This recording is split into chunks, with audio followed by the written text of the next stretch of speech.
Hello friends, मैं तुम्हारा भाई हिमांशु फिर से आ गया हूँ नए ब्लॉग के साथ, जो कि इंफॉर्मेटिव ब्लॉग चल रहे हैं अभी। तो आई होप सब ठीक होंगे और तुम्हारा भाई भी यहाँ ठीक है। तो जैसे कि मैंने पीछे वाले 2 ब्लॉगों में बताया कि आपको क्या क्या डॉक्यूमेंट लाने चाहिए और यहाँ आते ही आपको कौन से डॉक्यूमेंट बनवाने चाहिए, अब उसी पे कंटिन्यू करते हैं कि जो मैंने बताया था। अगर आते ही आपके पास फ्री टाइम है तो आप कौन से डॉक्यूमेंट बनवा सकते हो, जो कि इनिशियल डेज में आप जैसे आप बाकी के डॉक्यूमेंट्स करते हो कॉलेज वगैरह का काम। और मेन क्या बात होती है, जैसे आपकी क्लास स्टार्ट होंगी नियर अबाउट 9 मई के पास और उससे पहले आप आ जाते हो तो आप अपने डॉक्यूमेंट ही पूरे कर सकते हो, क्योंकि आप कॉलेज स्टार्ट होने से पहले आप काम नहीं कर सकते। क्योंकि सेम मेरे साथ हुआ था, मैं भी पहले आया था कि हाँ उससे पहले जब तक कॉलेज स्टार्ट होगा आप अपना काम ढूंढ लोगे और अच्छे से सेट हो जाओगे, ये और वो आदमी अपना पूरा माइंड बना के आता है। पर यहाँ पे रियलिटी ये होती है कि आप काम ही नहीं कर सकते जब तक आपका क्लास स्टार्ट नहीं हो जाती, सिम पे आप वैलिड नहीं हो। मतलब आप करने को कर सकते हो, पर कल को जब वर्क परमिट लोगे तो ऑब्जेक्शन आ जाते हैं। तो वही है। तो इस इन इन डेज स्टार्टिंग डेज के अंदर आप अपने डॉक्यूमेंट बनवा सकते हो। तो अभी मैं आपको ड्राइविंग लाइसेंस के बारे में ही एक्सप्लेन करता हूँ पहले। तो ड्राइविंग लाइसेंस बनवाने के लिए आपको जो डॉक्यूमेंट चाहिए होते हैं वो ज़्यादा कुछ नहीं, पासपोर्ट, आपका इंडियन ड्राइविंग लाइसेंस, रिकमेंडेड ये चिप वाला है तो चिप वाला लाना, उसको ये वैलिड मानते हैं थोड़ा, और ओरिजिनल हो, कॉपी नहीं, और डीएल एक्सट्रैक्ट। अगर आपके पास इंडिया में 2 साल या उससे ज़्यादा का आपके ड्राइविंग लाइसेंस पे एक्सपीरियंस है तो आप अपना डीएल एक्सट्रैक्ट ज़रूर लाएं। और इसकी 2 कंडीशंस हैं, मतलब ये जब भी जैसे आपकी फ़्लाइट जिस भी दिन की है तो इससे मतलब ज़्यादा दिन पहले मत निकलवाना इसको। आप मैक्सिमम बिल्कुल मैक्सिमम महीने पहले ही आरटीओ से निकलवा लेना। कुछ ज़्यादा कुछ नहीं है, मेरे ख्याल से आरटीओ में मैंने रोहतक से निकलवाया था तो गवर्नमेंट फीस 10-20 है टोटल, मतलब आपका 100-200 का खर्चा होगा इसमें। और ये आपको नेक्स्ट और उस या फिर उससे अगले दिन दे देंगे। ये कुछ नहीं, एक डॉक्यूमेंट होता है जिस पे आपका एक्सपीरियंस लिखा होता है। मतलब गवर्नमेंट इशू डेट ये है, इतने साल का आपको एक्सपीरियंस है, कौन से व्हीकल्स परमिटेड थे, ये चीज़ें। और दूसरी कंडीशन ये है, जैसे आप और डॉक्यूमेंट को लेमिनेट कराते हो, इसको कभी भी लेमिनेट मत कराना, क्योंकि लेमिनेट कराते ही यहाँ इसको ये वैलिड नहीं मानते हैं। तो अब आते हैं टेस्ट के पास। तो आपके डॉक्यूमेंट हो गए तो आप अपने nearby drive test search करके वहाँ जा सकते हो। जैसे मैं ब्रैम्पटन में रहता हूँ तो मैंने ब्रैम्पटन में ड्राइव टेस्ट पे गया था, जिसकी लोकेशन मैं आपको डिस्क्रिप्शन में डाल दूँगा। तो G1 टेस्ट होता है सबसे पहले यहाँ पे। यहाँ 3 प्रोसीजर होते हैं, G1, G2 and ji final licence होता है। कुछ नहीं, इन्होंने कैनेडियन गवर्नमेंट ने बिजनेस का वो बना रखा है। G2 और जी में मेरे को तो आज तक कोई डिफरेंस पता नहीं लगा, पर अब यहाँ के रूल हैं तो ओबे तो करने पड़ेंगे।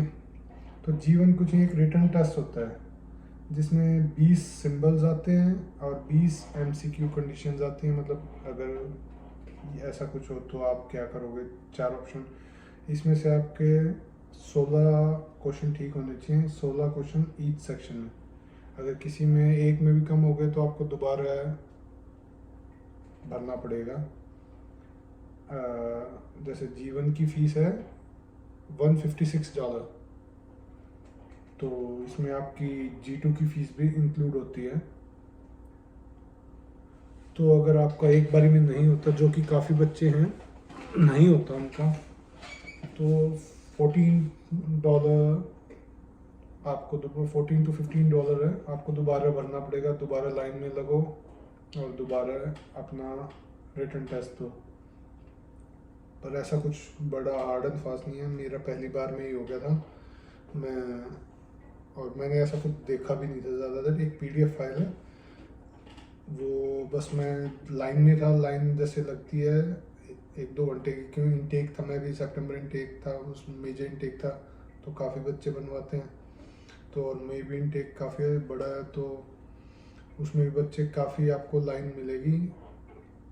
तो आप लाइन में खड़े खड़े ही, मैंने सिर्फ लाइन में खड़ा रहा था और मेरे ख्याल से 1-1.5 घंटा लाइन में था। उसमें मैंने 3-4 बार रिवीजन कर लिया था। एक PDF फाइल है, मैं आपको डिस्क्रिप्शन में वो PDF फाइल का लिंक या PDF फाइल प्रोवाइड करता हूँ। बस कुछ नहीं, आप उसको देख लीजिए और बस डिट्टो सेम क्वेश्चन आते हैं, वर्डिंग भी चेंज नहीं होती, बस आपको MCQ करने हैं और जैसे ही आपका जीवन हो जाएगा, फिर आप अगर एक्सपीरियंस है इंडियन तो आप जी के लिए एलिजिबल हो, वरना आपको प्रोसेस बाय प्रोसेस G2, कुछ वेटिंग पीरियड होता है 7-8 मंथ का, उसके बाद 7-8 मंथ का दोबारा 8 मंथ का वेटिंग है, उसके बाद जी। जब भी कहते हैं अगर एक्सपीरियंस है तो एक्सट्रैक्ट जरूर लाएं। काफ़ी फ्रेंड्स हैं उनका जीवन के बाद जी दिया था, फर्स्ट टाइम में ही क्लियर हो गया था। मैंने भी कोशिश की थी और मेरा फेल हो गया था टेस्ट। इंस्ट्रक्टर बता रहे थे कि आपने ब्लाइंड स्पॉट कम देखा, क्योंकि यहाँ पे आपको ये नहीं, आपको रियर व्यू मिरर से आपने देख लिया आपका काम हो जाएगा, आपको पूरी गर्दन घुमा के देखना होता है कि कोई गाड़ी तो नहीं। मतलब काफ़ी रूल्स हैं जो आपको जब यहाँ आओगे और ड्राइव करोगे जब समझ में आएंगी, जब आप इंस्ट्रक्टर से ट्रेनिंग ले रहे होगे जब समझ में आएंगी। तो फिर आप जी दे सकते हो या फिर आप G2 दे सकते हो। फिर मेरा जी फेल हो गया था तो मैंने G2 दिया था। जैसे कि मेरा एक्सपीरियंस है तो मुझे वेट नहीं करना पड़ेगा, आप बैक टू बैक कभी भी अपना जी दे सकते हो। जब भी आपको मतलब फ्री हो, जब भी आपको मतलब ये लगे आपको जी की रिक्वायरमेंट है तो आप जी दे सकते हो। और जी लाइसेंस के साथ आपको जॉब अपॉर्चुनिटीज़ भी ओपन हो जाती हैं, जैसे अमेज़ॉन और फेडेक्स और भी कई सारे हैं यहाँ जहाँ आपको डिलीवरी का ऑप्शन मिल जाते हैं। वो आपको वैन प्रोवाइड करेंगे, आपको फ्लैट पे रेट होता है $170 to $180 पर डे। वो आपको पैकेजेस दे देंगे, टाइमली बेस होता नहीं है, आपको सुबह पैकेज दे देंगे, शाम तक आपको डिलीवर करने होते हैं। पर वो इतने पैकेज देते हैं कि आपको शाम तक वही डिलीवर होते हैं। तो उसके बाद ये आपका ड्राइविंग लाइसेंस का हो गया। और इसके बाद आप सिक्योरिटी का लाइसेंस भी बनवा सकते हो। सिक्योरिटी एजेंसी पे जाओगे तो आपका CPR नंबर जनरेट कर देगा, आपको एक क्लास देगा और CPR नंबर जनरेट हो जाएगा। उसके बाद अपना टेस्ट बुक कर सकते हो। टेस्ट बुक करने के बाद ऑनलाइन और ऑफलाइन के ऑप्शन है, तो वो आपको जो सा बेस्ट सूटेड रहे। मैं तो रिकमेंड करूँगा ऑनलाइन अच्छा है, आपका मतलब टेस्ट हो जाता है कि आपको जहाँ से आपने CPR नंबर लिया होगा वहाँ से वो PDF फाइल देंगे, वो पढ़ लो। नहीं तो नेट पे भी काफ़ी सारी PDF फाइल हैं, आप पढ़ लो।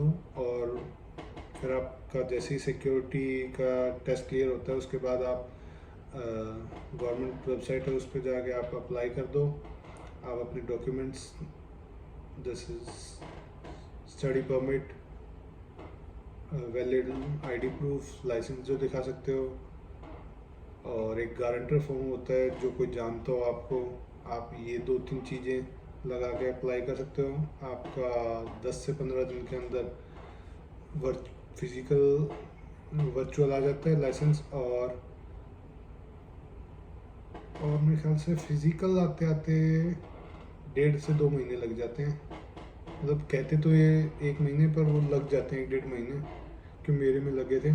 इसमें आपका टोटल $350 से $400 का खर्चा आ जाता है। और तीसरा फॉकलिफ्ट का लाइसेंस बनवा सकते हो, वो मैंने भी बनवाया था।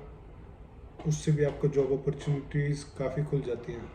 इसमें आपको 4-5 तरह की फॉकलिफ्ट, मतलब वो आपको चलवाएगा, कैसे कुछ ऑपरेट करते हैं वो बताएगा। इसमें आपके $250 से $300 का खर्चा आएगा। ये आपको 3-4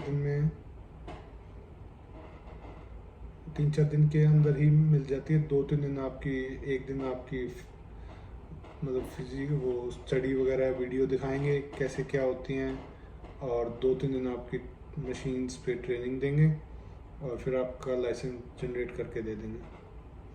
तो ये 3-4 लाइसेंस हैं जो आप मतलब यूज़ कर सकते हो, अपने टाइम को यूटिलाइज कर सकते हो।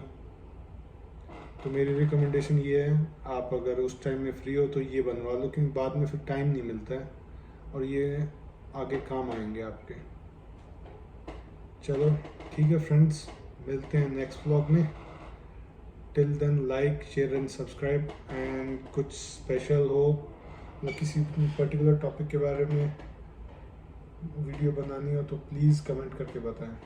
ओके फ्रेंड्स, मिलते हैं।